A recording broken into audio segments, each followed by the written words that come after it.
Antes de qualquer coisa, é importante falar com clareza. A vitória de Donald Trump foi monumental, foi maiúscula. A volta dele à Casa Branca pode ser definida como triunfal. Os analistas falavam que ia ser uma eleição apertada, uma das mais apertadas de todos os tempos. Os institutos de pesquisa falavam a mesma coisa. Não foi o que aconteceu. Donald Trump tinha sido derrotado na eleição passada e a verdade é que a gestão de Joe Biden não conseguiu se manter no poder, que é o que escreveu o jornal americano The New York Times, que apoiou a candidata democrata Kamala Harris. A vitória de Trump, disse o New York Times, pode ser definida como um voto de desconfiança aos líderes políticos que moldaram a política americana das últimas 3 décadas. Se você gosta de história, Donald Trump passeou por 3 listas. Primeiro, a lista dos 9 presidentes americanos que cumpriram o primeiro mandato, disputaram a reeleição e perderam. Aí ele falava em voltar, muitos falam, mas parecia que ele ia ficar só nisso.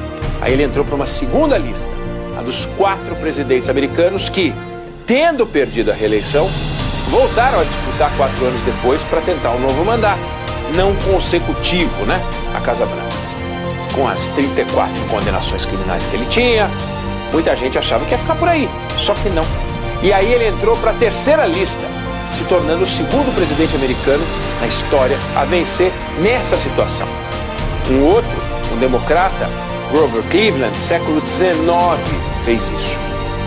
Donald Trump voltou grandão, a maior economia do mundo, a maior força militar do mundo, escolheu o novo presidente, que tem lá sua lista de desafios para emplacar aquelas promessas de campanha, corte de imposto, deportação de imigrante legal, uma lista de outras promessas que ele vai tentar passar no Congresso favorável a ele. O poder que ele conquistou é impressionante.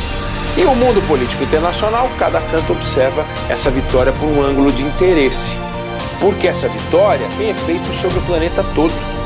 Discussão sobre clima, a briga em torno do futuro da exploração de petróleo, os rumos da guerra entre Ucrânia e Rússia, os rumos da guerra no Oriente Médio, a China, potências europeias, todo mundo olhando porque o xadrez vai mudar. Isso vale para o Brasil.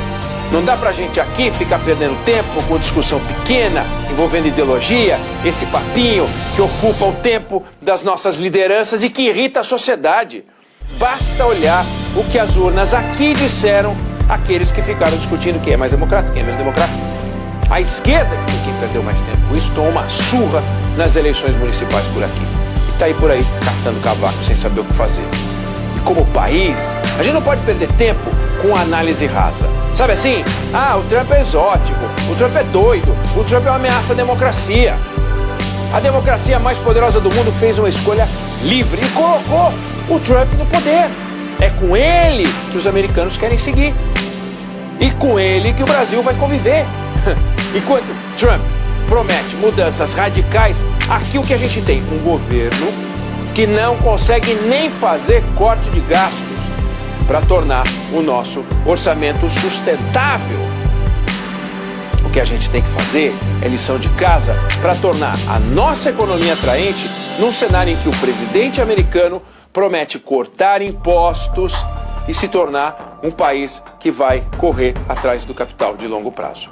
Se o Trump vai jogar a economia americana para frente ou não, problema dos americanos. O nosso desafio é jogar a economia do Brasil para frente.